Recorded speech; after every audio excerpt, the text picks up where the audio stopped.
Salut à tous et bienvenue sur la chaîne. Aujourd'hui, on se retrouve pour un nouveau point complet sur Plus belle la vie, encore plus belle, et je vous le dis tout de suite, l'épisode qui arrive s'annonce comme l'un des plus tendus, l'un des plus cruels parce qu'il ne parle pas seulement d'un secret ou d'une enquête, il parle d'un choix. Un choix qui déchire. Un choix qui laisse des traces. Et au centre de cette tempête, il y a Yann. Cette fois, Yann n'est plus dans l'entre-deux confortable des hésitations. Il est au pied du mur, pris dans un engrenage où chaque décision risque de briser quelqu'un. D'un côté, Chloé, fragilisée, acculée, prête à basculer dans l'irréparable pour ne pas perdre Elena. Une mère qui se retrouve au bord du vide, portée par l'amour, mais poussée par la peur, et qui commet un geste qui peut tout lui coûter. De l'autre, Géraldine, qui représente la stabilité, l'ordre, les intérêts construits, la sécurité d'une vie cadrée mais aussi un monde de faux-semblants où les mensonges finissent par exploser en pleine figure. Et ce qui rend tout ça encore plus explosif, c'est que l'histoire ne se limite pas à un triangle amoureux. Elle s'enracine dans une affaire sombre qui s'épaissit, Charles Duvivier est toujours entre la vie et la mort, les bijoux restent introuvables, et au commissariat, Idriss commence à assembler les pièces d'un puzzle inquiétant. Car pour lui, Chloé n'a pas agi seule. Un complice existerait et le nom qui revient, celui qui devient dangereux, c'est Baptiste. Alors la question n'est plus seulement qui aime qui, mais qui cache quoi, et jusqu'où chacun est prêt à aller pour s'en sortir. Dans cet épisode, tout s'accélère. Chloé est stoppée au dernier moment devant l'école, la valise qui dit tout, la fuite qui se dessine, la peur qui déborde. Yann vacille, parce qu'il comprend qu'il ne s'agit plus d'un simple conflit sentimental, il s'agit d'un enfant, d'une famille, d'un avenir qui peut s'écrouler en quelques minutes. Et pendant que la vérité approche, Géraldine joue une dernière carte, froide et calculée, rappelant à Yann tout ce qu'il risque de perdre comme si l'amour se pesait désormais en sacrifice, en argent, en statut, en sécurité. Alors dites-moi, Yann va-t-il choisir le cœur ou la peur? Va-t-il assumer enfin, quitte à se mettre à dos tout un monde, ou va-t-il se réfugier derrière ce qu'il a trop à perdre en laissant Chloé seule face à la chute? Parce que oui, cette fois, ce n'est pas une simple tension, c'est une fracture. Et ce que vous allez voir, c'est la manière dont une décision peut faire basculer 3 vies d'un seul coup. Si vous voulez comprendre chaque détail, chaque sous-entendu, chaque regard qui compte, restez bien jusqu'au bout, parce qu'on va dérouler cette intrigue pas à pas, et vous allez voir, plus on avance, plus la vérité devient dangereuse. Dans le prochain épisode de Plus belle la vie, encore plus belle, un dilemme profondément déchirant s'abat sur Yann, le plaçant face à une décision qu'il redoutait depuis longtemps. Une situation explosive qui menace de faire voler en éclats l'équilibre déjà fragile de plusieurs destins entremêlés. Rien ne sera plus comme avant, car les choix qui s'annoncent pourraient bien bouleverser durablement la vie de 3 personnes liées par l'amour, la peur et les non-dits. Yann pris entre 2 femmes, Chloé ou Géraldine? Depuis plusieurs semaines, la tension ne cesse de monter autour de Yann. Chaque jour, il avance sur un fil, pris au piège entre 2 réalités opposées.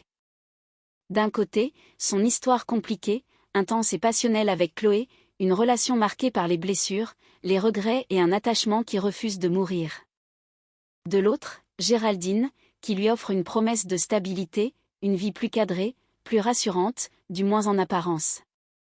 Une stabilité construite sur des certitudes matérielles et une sécurité qui semble répondre à ses peurs les plus profondes. Mais cette fois, l'équilibre précaire vole en éclats. Un événement inattendu, brutal et lourd de conséquences vient tout faire basculer. Yann n'a plus le luxe d'hésiter. Le temps des demi-mesures est révolu, et ce qui n'était jusqu'ici qu'un conflit intérieur devient soudain une urgence dramatique. Chloé était sur le point de commettre l'impensable. Devant l'école, l'atmosphère est tendue. Chloé attend Elena mais pas pour une simple discussion, ni pour un moment ordinaire du quotidien. Le visage fermé, les traits tirés par l'angoisse, elle serre une valise contre elle comme une bouée de sauvetage. Tout, dans son attitude, trahit une détermination froide, presque inquiétante. Elle ne vient pas pour expliquer, ni pour négocier. Elle est là pour agir. Dans son esprit, la décision est prise, elle s'apprête à enlever sa fille. Un geste extrême, dicté par la peur viscérale de perdre Elena, par le sentiment d'être acculée, incomprise, abandonnée par les institutions et par ceux qui prétendent savoir ce qui est bon pour elle. Son acte est à la fois désespéré et irréfléchi, né d'un amour maternel qui déborde, mais aussi d'une solitude écrasante. Mais au moment précis où elle s'apprête à partir, Idriss intervient. Sa présence est immédiate, imposante. Son ton est ferme, sans agressivité mais sans la moindre place pour la discussion. Sa posture est inflexible, professionnelle, presque implacable.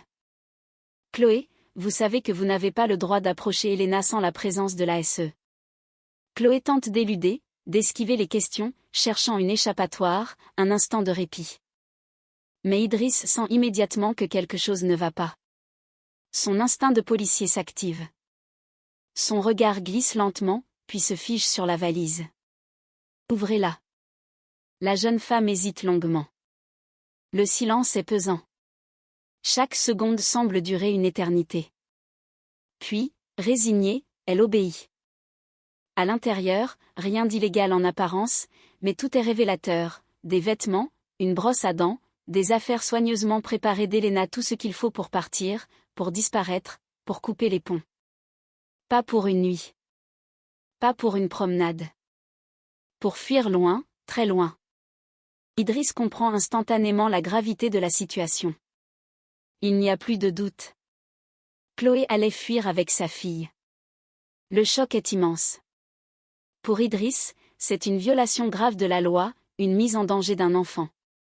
Pour Chloé, c'est un cri du cœur, un acte de survie émotionnelle. Et pour Yann, qui apprend bientôt ce qui vient de se produire, c'est une véritable tornade émotionnelle qui s'abat sur lui, balayant toutes ses certitudes. L'homme qu'il est, le père qu'il voudrait être et la femme qu'il doit sauver. Lorsque Yann apprend la situation, il se retrouve brutalement au pied du mur. Plus de recul possible. Plus de temps pour réfléchir en silence. Chloé agit par amour, certes, mais aussi dans une spirale dangereuse.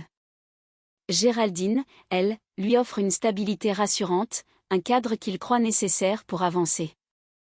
Mais cette stabilité est-elle réellement la bonne solution ? Peut-il encore défendre Chloé sans mettre Elena en danger ? Peut-il encore croire qu'elle peut se reconstruire, se relever, retrouver un équilibre ? Ou doit-il tourner la page, accepter de renoncer, pour protéger Elena et se protéger lui-même ? Ce dilemme, déjà profond, devient désormais insoutenable.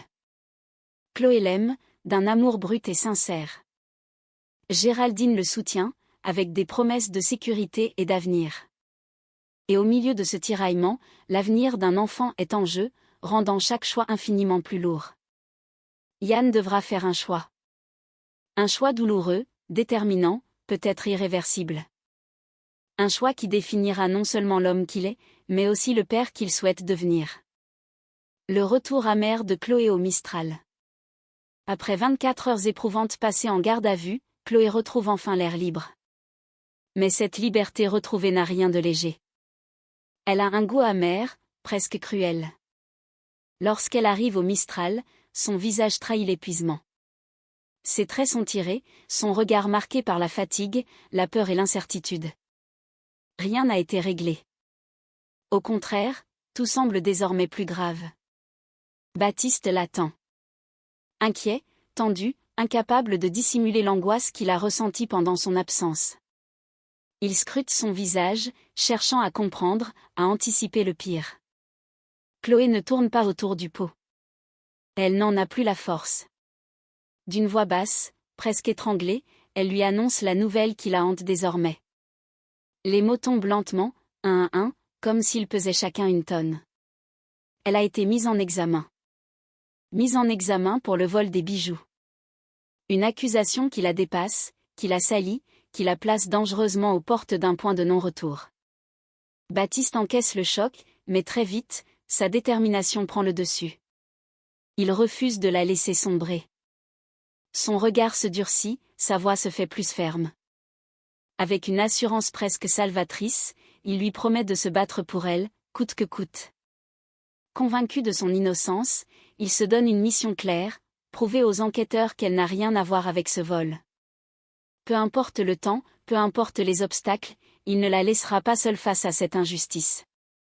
L'innocence de Mathis, coup de poignard en plein cœur. C'est alors que Mathis les rejoint, inconscient du poids écrasant qui pèse sur les épaules des adultes.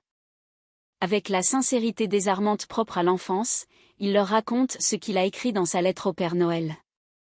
Sa voix est douce, presque timide, mais ses mots frappent en plein cœur. Il n'a formulé qu'un seul souhait. Un seul vœu. Que, pour Noël, Elena soit avec eux pour ouvrir les cadeaux. Chloé sent son cœur se briser. Les larmes lui montent aux yeux, incontrôlables. Cette demande innocente ravive toute sa douleur, toute sa peur de perdre sa fille. Elle prend pleinement conscience de l'impact de ses choix, de ses erreurs, et des accusations qui pèsent sur elle. Tout cela ne la touche plus seulement elle. Cela affecte ceux qu'elle aime le plus. Pour Mathis. Pour Elena. Elle doit tenir bon. Elle n'a plus le droit de lâcher. Dans ce moment suspendu, fragile et presque irréel, où se mêlent culpabilité, espoir ténu et amour viscéral, Chloé prend pleinement conscience que son combat ne se limite plus à sa propre survie. Ce qu'elle affronte désormais dépasse sa douleur personnelle, ses erreurs passées et les accusations qui pèsent sur elle. Il ne s'agit plus seulement de se défendre ou de sauver sa réputation. Il s'agit de préserver un lien essentiel, de réunir une famille menacée d'éclatement, et surtout de protéger des enfants qui ne demandent qu'une chose, simple et universelle, pouvoir rester ensemble, sans peur ni séparation imposée. Au commissariat du Mistral, l'atmosphère est lourde, presque étouffante, comme si les murs eux-mêmes retenaient leur souffle. Le silence n'est brisé que par le froissement des dossiers et les pas feutrés des policiers. Idriss fait le point avec Patrick, dossier en main, le regard sombre et concentré. Son attitude trahit une inquiétude profonde. Les informations qu'il s'apprête à livrer sont loin d'être rassurantes, et chacune d'elles alourdit un peu plus le climat déjà tendu. Charles Duvivier est toujours plongé dans le coma. Les médecins restent prudents, presque pessimistes. Son état demeure critique, suspendu entre la vie et la mort, sans qu'aucune amélioration notable n'ait été constatée. Chaque heure qui passe entretient l'incertitude, laissant planer le spectre d'un drame irréversible. Quant aux bijoux volés, ils restent introuvables. Aucune trace, aucun indice concret. Comme s'ils s'étaient littéralement volatilisés. Cette absence totale de preuves tangibles complique considérablement l'enquête, la rendant plus opaque, plus dangereuse, et ouvrant la porte aux hypothèses les plus inquiétantes. Face à ce constat alarmant, Idriss expose alors son intime conviction. Une intuition forgée par l'expérience et nourrie par les incohérences du dossier. Selon lui, Chloé n'aurait pas agi seule. Il est persuadé qu'elle avait d'un complice, quelqu'un de proche, quelqu'un en qui elle avait confiance. Et peu à peu, tous les soupçons convergent vers Baptiste. Son raisonnement se veut méthodique, presque implacable. Il imagine un scénario précis, le jeune homme aurait tenté de s'introduire chez Charles Duvivier, probablement dans l'objectif de récupérer les bijoux. Mais la situation aurait dégénéré. Charles les aurait surpris. Pris de panique, dépassé par les événements, Baptiste aurait alors perdu le contrôle, s'en prenant violemment à lui, le laissant inconscient, entre la vie et la mort. Patrick écoute attentivement, sans interrompre. Il connaît Idriss, son flair, son instinct souvent juste. Mais il connaît aussi le danger de conclusion hâtive, surtout dans une affaire aussi sensible. Son visage reste fermé, réfléchi. Pourtant, malgré ses réserves, l'hypothèse est suffisamment grave et cohérente pour ne pas être écartée. Baptiste, jusqu'ici perçu comme un jeune homme droit, protecteur, presque irréprochable, pourrait bien dissimuler une facette plus sombre, plus violente, que personne n'avait soupçonnée. Après un court silence pesant, Patrick finit par trancher.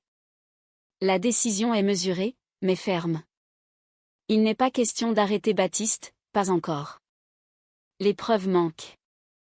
Mais il est hors de question de le laisser agir librement. D'un ton autoritaire, sans appel, il donne ses instructions. Idriss devra surveiller Baptiste de très près. Observer ses faits et gestes. Analyser chacun de ses déplacements, chacune de ses fréquentations. Attendre patiemment la moindre faille, le moindre faux pas qui pourrait confirmer ou infirmer ses soupçons. Car si Idriss a raison, alors l'affaire Duvivier est loin d'être un simple vol qui a mal tourné. Elle pourrait révéler une mécanique bien plus grave, bien plus violente. Et Chloé, déjà fragilisée par sa mise en examen, risquerait d'être entraînée encore plus profondément dans une spirale judiciaire implacable, dont elle ne sortirait peut-être pas indemne. Au même moment, loin de l'agitation du Mistral et de la pression du commissariat, Baptiste a rendez-vous avec un homme dont l'identité reste encore floue. La rencontre se déroule à l'écart, dans un lieu discret, presque neutre, où rien n'attire l'attention. L'atmosphère est feutrée, mais chargée de sous-entendus, de regards lourds de sens. Très vite, la conversation quitte le terrain banal pour prendre une tournure étrange, presque clandestine. Les deux hommes évoquent un appartement précis. Les détails fusent, trop précis pour être anodins, 90 mètres carrés, situé au 3e étage, sans ascenseur. Chaque information semble soigneusement pesée. Baptiste écoute attentivement, hoche lentement la tête, comme s'il évaluait chaque contrainte, chaque risque potentiel. L'endroit paraît déjà repéré, presque étudié dans les moindres détails, comme si un plan avait été élaboré bien en amont. Mais soudain, Baptiste se crispe. Son attitude change. Son regard s'assombrit lorsqu'il lâche, d'un ton sec, presque tranchant, qu'il ne veut pas que les choses tournent mal comme la dernière fois. Cette phrase, lourde de sens, agit comme un aveu à demi-mot. Il fait alors une allusion directe à son œil au beurre noir, encore visible, preuve tangible qu'un précédent coup a dégénéré. Derrière cette remarque, on devine la peur, la colère contenue, mais aussi une détermination farouche à ne plus revivre un tel échec. Cette fois, Baptiste exige des garanties. Il insiste, répète, martèle ses mots avec une nervosité palpable. Il ne veut plus improviser. Il ne veut plus subir les conséquences d'un plan mal maîtrisé. Il veut être sûr. Sûr que tout sera sous contrôle. Sûr qu'il ne sera plus pris au dépourvu. Puis vient la phrase qui glace l'atmosphère. On fera le coup de main. On fera ça vite. Le silence qui suit est lourd de menaces. Aucun mot supplémentaire n'est prononcé, mais tout est suggéré. Un cambriolage? Une escroquerie? Une nouvelle intrusion illégale? Ou quelque chose de bien plus grave encore? L'incertitude est totale, mais une chose est désormais certaine, Baptiste est prêt à replonger dans une zone dangereuse, malgré les soupçons qui pèsent déjà sur lui et la surveillance discrète mais constante d'Idriss. Cette scène soulève une question brûlante, inquiétante, impossible à ignorer. Que préparent réellement les deux hommes? Un simple coup pour s'en sortir financièrement, pour tenter d'échapper à une situation qui leur échappe ou une opération risquée qui pourrait définitivement faire basculer Baptiste du mauvais côté, sans possibilité de retour en arrière? À l'approche du lendemain, l'angoisse monte inexorablement. La tension devient presque palpable. Car si Baptiste passe à l'acte, les conséquences pourraient être irréversibles. Pour lui. Pour Chloé. Et pour tous ceux qui lui font encore confiance, sans imaginer que le pire est peut-être déjà en marche. Quelques heures plus tard, chez Charles Duvivier, l'atmosphère est lourde, presque étouffante, comme si l'air lui-même était chargé de tensions accumulées. Le silence est pesant, seulement troublé par le bruit feutré des tiroirs que l'on ouvre et referme. Yann et Géraldine fouillent méthodiquement l'appartement à la recherche d'un document précis, l'attestation de carte vitale de leur oncle. Chaque geste est précis, mécanique, mais sous cette apparente organisation se cache une nervosité palpable. Chaque tiroir ouvert, chaque papier retourné, chaque meuble inspecté semble raviver une tension latente entre eux, comme si ce lieu portait encore l'empreinte des secrets, des mensonges et des manipulations accumulées au fil des derniers mois. Profitant de cet instant à huis clos, loin des regards et des faux-semblants, Yann décide enfin de ne plus se taire. La pression est devenue trop forte. D'une voix contenue mais glaciale, maîtrisée à l'extrême, il lâche ce qu'il garde enfoui en lui depuis bien trop longtemps, il sait pour la fausse grossesse.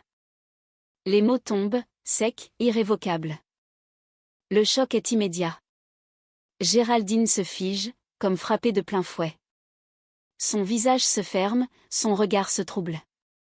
Elle comprend aussitôt qu'il n'y a plus d'échappatoire, plus de mensonges possibles, plus de scénario pour se protéger. Après quelques secondes de silence pesant, presque insoutenable, elle finit par céder. Les épaules s'affaissent, la voix tremble légèrement. Oui, elle a menti. Elle reconnaît avoir inventé cette grossesse dans un calcul froid et désespéré, pour manipuler Charles Duvivier, pour attendrir cet homme puissant, l'influencer, et obtenir de lui ce qu'elle désirait à tout prix. Mais l'aveu ne s'arrête pas là. Comme si une digue venait de céder, dans un souffle, presque comme une confession arrachée par la fatigue et la peur, Géraldine va plus loin. Elle admet également avoir menti au sujet du vol des bijoux. Ces mots frappent Yann de plein fouet. Il encaisse, sans détourner le regard. La colère monte en lui, brûlante, mêlée à une profonde déception qui lui serre la poitrine. Il la regarde longuement, comme s'il découvrait une étrangère, quelqu'un qu'il ne reconnaît plus. Pour lui, il ne s'agit plus d'un simple mensonge de survie ou d'une erreur isolée, mais d'une fuite en avant dangereuse, d'une spirale de manipulation qu'il ne peut plus cautionner. D'une voix ferme, sans élever le ton, il lui dit qu'elle va beaucoup trop loin, qu'elle a franchi des limites qu'il ne peut ni comprendre ni accepter. L'échange est brutal, sans retour possible. Les mots ont fait leur œuvre. Yann ne crie pas. Il n'en ressent pas le besoin. Sa décision est déjà prise, mûrie dans le silence et la désillusion. Sans un mot de plus, il quitte l'appartement. La porte se referme derrière lui, laissant Géraldine seule au milieu de ses mensonges, face au poids écrasant des conséquences de ses choix. Cette scène marque un point de rupture irréversible. Yann, désormais lucide, refuse d'être entraîné plus longtemps dans une spirale de faux-semblants, de manipulation et de calculs intéressés. Quant à Géraldine, elle se retrouve confrontée à une vérité cruelle et implacable, à force de mentir à tout le monde, de tirer sur toutes les ficelles possibles, elle vient peut-être de perdre l'homme qu'elle aimait, sans même s'en rendre compte. Après avoir quitté Géraldine, Yann se rend auprès de Chloé. Le moment est lourd, chargé de non-dits, de regrets accumulés et de blessures jamais vraiment refermées. Le visage fermé, le regard fuyant, la voix basse, il trouve enfin le courage de lui présenter ses excuses. Des excuses tardives, imparfaites, mais sincères. Il reconnaît ses erreurs, son silence, ses hésitations, son incapacité à prendre position plus tôt. Chloé l'écoute sans l'interrompre, attentive, consciente que cet instant fragile pourrait marquer un tournant, peut-être même une dernière chance. Mais à peine ces mots prononcés que le téléphone de Chloé se met à sonner, brisant brutalement l'intimité de l'instant. Le nom qui s'affiche à l'écran glace aussitôt l'atmosphère, Géraldine. L'air semble se figer autour d'eux. Décontenancée, Chloé décroche. Géraldine ne tourne pas autour du pot. Sa voix est tendue, maîtrisée, presque froide. Elle demande immédiatement si Yann est avec elle. Après une seconde d'hésitation, Chloé répond que oui, puis, presque malgré elle, met le téléphone sur haut-parleur. Le silence devient oppressant, pesant, chargé d'une tension invisible. À l'autre bout du fil, Géraldine s'adresse directement à son mari. Ses mots sont choisis avec soin, précis, presque calculés. Elle lui demande de penser à eux. À leur couple. À la joaillerie. À tout ce qu'ils ont construit ensemble, à tous les sacrifices consentis pour en arriver là. Ce n'est ni un cri, ni une supplication. C'est un rappel froid, méthodique, implacable, de tout ce qu'il risque de perdre s'il fait le mauvais choix. Yann ne laisse pas la conversation s'éterniser. D'un geste sec, presque instinctif, il raccroche. Son regard se détourne de Chloé. Pendant quelques secondes, il semble lutter intérieurement, partagé entre ce qu'il ressent profondément et ce qu'il craint de perdre. Le silence s'étire, lourd de sens. Puis il lâche, d'une voix étranglée mais ferme, sans détour. Il est désolé. Mais il a trop à perdre. Sans attendre de réponse, sans même croiser une dernière fois le regard de Chloé, Yann s'en va. Il la laisse seule, immobile, figée face à une évidence douloureuse, malgré ses excuses, malgré ses regrets, il a choisi la sécurité, le confort et les intérêts matériels plutôt que le courage, le risque et l'amour. Cette scène scelle une décision aux conséquences profondes. Pour Chloé, c'est une nouvelle blessure, peut-être la plus cruelle, celle qui laisse une cicatrice invisible mais durable. Pour Yann, c'est un renoncement silencieux, un choix dicté par la peur de tout perdre, mais qui pourrait bien, à terme, lui coûter bien plus qu'il ne l'imagine. Et c'est là que tout se referme dans un silence lourd, presque insupportable. Parce qu'au bout de cette journée marquée par la peur, les mensonges et les choix impossibles, il ne reste plus de refuge pour personne. Chloé se retrouve seule face à ses blessures, à sa mise en examen, à cette douleur immense de mère qui comprend qu'aimer peut parfois conduire au bord du précipice. Elle a voulu protéger, elle a voulu sauver, et elle se retrouve désormais à lutter pour ne pas tout perdre. Son combat ne fait que commencer, mais il sera plus dur, plus solitaire, plus injuste que jamais. Yann, lui, a choisi. Pas avec son cœur, pas avec courage, mais avec cette peur sourde de voir s'effondrer ce qu'il a construit. En disant qu'il a trop à perdre, il a peut-être surtout perdu l'essentiel. Car certaines décisions, même silencieuses, laissent des cicatrices qui ne se referment jamais. Et ce renoncement, aussi rationnel qu'il paraisse, pourrait bien le hanter longtemps, bien au-delà de ce qu'il imagine aujourd'hui. Pendant ce temps, l'ombre de l'enquête continue de s'étendre. Les soupçons autour de Baptiste deviennent plus lourds, plus inquiétants. Quelque chose se prépare. Un pas de trop. Une ligne qui pourrait être franchie.